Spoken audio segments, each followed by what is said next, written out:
Nabi Muhammad ditaati oleh matahari. Pernah satu hari, Bu, dikisahkan dalam salah satu hadis Nabi Muhammad dinukil dalam kitab Al-Anwar Al-Muhammadiyah. Kisah ini, satu siang Nabi Muhammad yang sudah beberapa hari tidak tidur. Nih, Bu, Nabi itu tidurnya gak kayak kita. Nabi itu tidurnya sebentar. Kalau kita sebentar-sebentar tidur. Betul? Ada tuh mak-mak tuh, kalau yang lagi dengerin saya sambilan online tuh, dari mulain masak, nyetrika, terakhir saya ditinggal tidur. Jangan kata yang online, yang lagi hadir juga secara langsung, ada tuh yang di pojokan deketan kipas. Nabi tidurnya sebentar. Nah, hari itu beberapa hari Nabi tidak tidur karena kesibukan berperang dan lain sebagainya. Satu waktu Nabi Muhammad mau tidur, Bu, dan Nabi Muhammad khawatir sama sholat asar, karena beliau tuh kayak udah ngantuk banget, misalnya gitu ya, jam 2:30 sore gitu, udah mau asar kan, tapi Nabi sangat lelah sekali. Jadi Nabi Muhammad pesen kepada mantu beliau yang juga merupakan seseorang yang sangat dekat dalam kehidupan beliau, sepupu juga, yaitu Sayyidina Ali bin Abi. Nabi Muhammad bilang, Ali, saya akan tidur sekarang, tolong bangunkan saya sebelum waktu asar habis. Lebek ya Rasulullah. Nabi Muhammad pun tidur. Sayyidina Ali keluar dari rumah itu untuk kesibukan-kesibukan yang juga terkait sama dakwah dan juga terkait sama urusan-urusannya Nabi Muhammad. Sayyidina Ali ketemu orang, Sayyidina Ali rapat dan lain sebagainya. Sayyidina Ali sudah sholat asar tentu aja. Abis itu Sayyidina Ali lupa, pas lihat matahari udah hampir tenggelam. Sayyidina Ali lari-lari ke tempat Nabi Muhammad sedang tidur. Saudaraku sekalian saya muliakan, itu waktu Sayyidina Ali masuk ke tempat Nabi Muhammad tidur, mataharinya udah sebagian tenggelam. Kalau tenggelam semuanya kan waktu maghribnya habis, waktu asarnya habis, masuk waktu maghrib. Begitu masuk, beliau bangunkan Nabi Muhammad sambil minta maaf, maafkan saya Rasulullah, maafkan saya. Tadi itu saya habis ketemu fulan, habis diskusi sama fulan, sampai sekarang mataharinya udah tenggelam Rasul.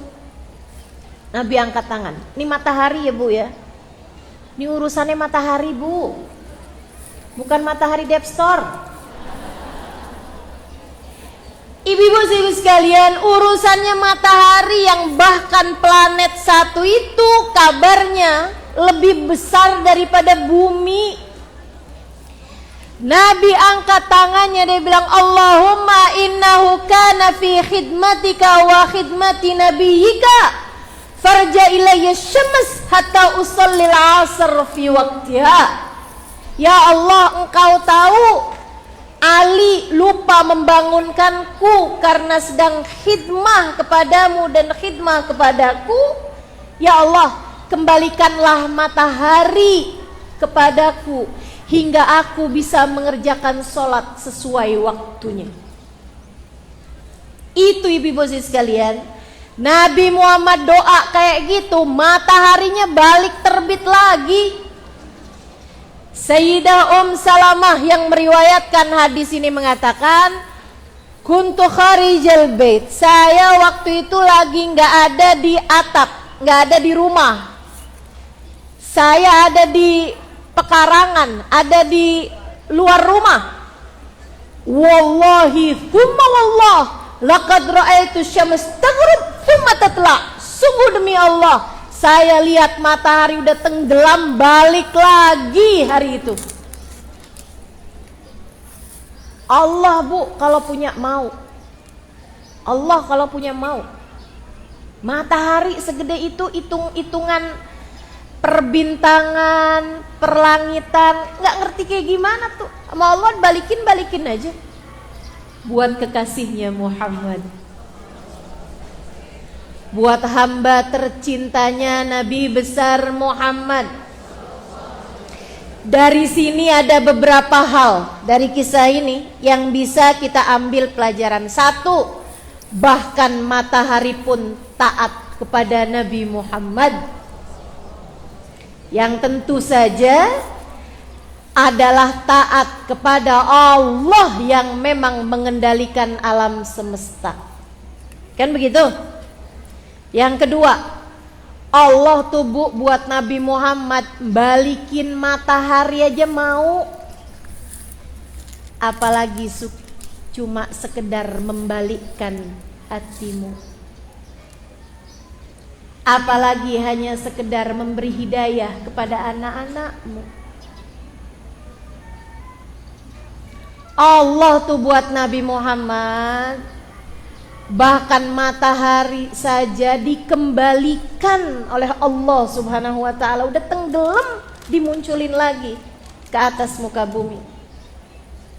Apatah lagi sekedar memberikan rejeki padamu, apalagi sekedar mengangkat kesulitan-kesulitanmu. Apabila hajat-hajatmu tersebut didoakan, dimintakan oleh Nabi Muhammad.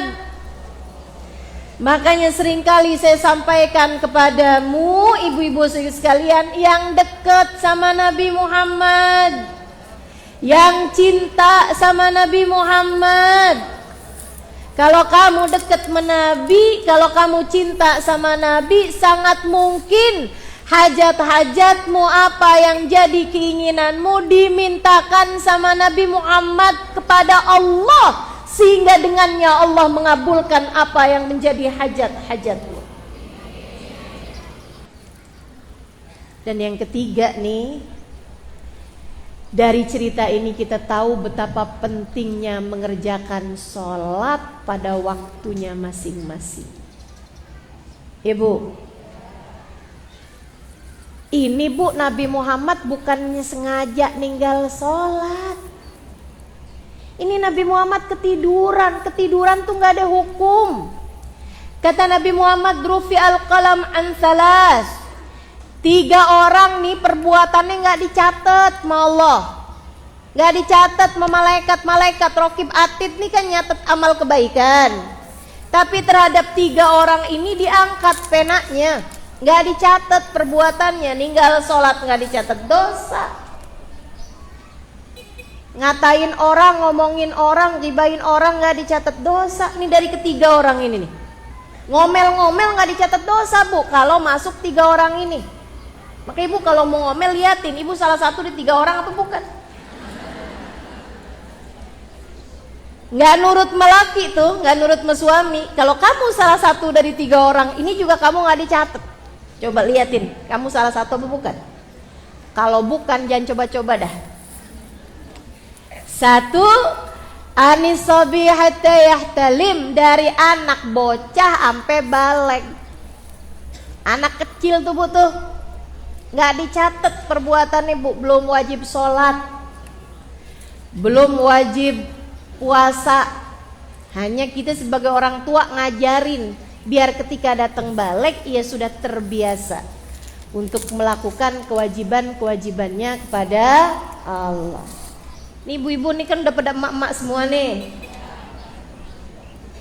Jangan ninggal sholat, kamu bukan bocah. Jangan ninggal sholat, kamu bukan anak kecil. Iya Bu. Toto ada yang bilang tuh sama suaminya, Bang, kita ini kan diperintahkan Bang buat sedekah anak yatim, aneh juga yatim Bang. Ya kalau udah balik udah nggak disebut yatim lagi, Bu.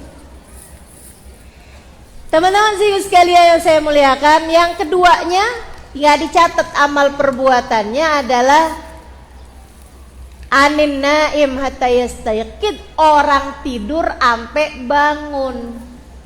Jadi kalau ibu lagi tengah-tengahan tidur ngomel-ngomel sama suami, nggak dicatat sama malaikat, namanya ngigau.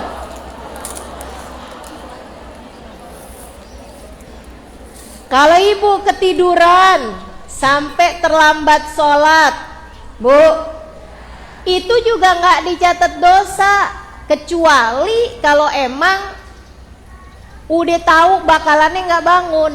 Nah, ini lain nih. Lain, semalaman nggak tidur, pas tidur setengah 12. Begitu bangun jam 5 sore, duhurnya lewat. Dosa apa nggak dosa?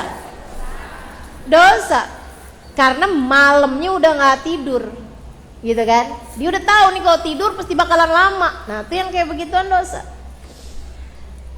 Terus gimana Ustazah biar tidur tapi nggak dosa? Tungguin bentaran, setengah jam lagi juga azan zuhur, kan gitu?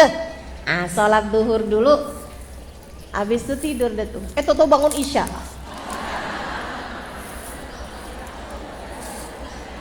Ya kalau kita tahu ada waktu sholat yang bakalan ketinggal, pasang alarm, pesen sama orang rumah. Nabi aja kayak begitu, Bu. Segitunya Nabi pesen sama Sayyidina Ali.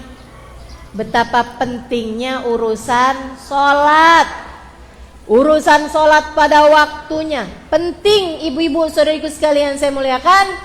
Sampai Nabi Muhammad bukannya yang ya Allah maafkan Ali, maafkan saya ya Allah yang sudah melewatkan waktu sholat dari waktunya, akan tetapi malah Nabi Muhammad minta mataharinya dikembalikan.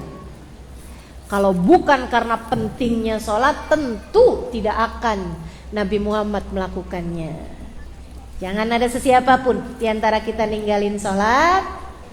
Itu jaga sholat-sholat kita, hingga mudah-mudahan dengan sholat kita jadi pantas ada di belakang Nabi besar Muhammad.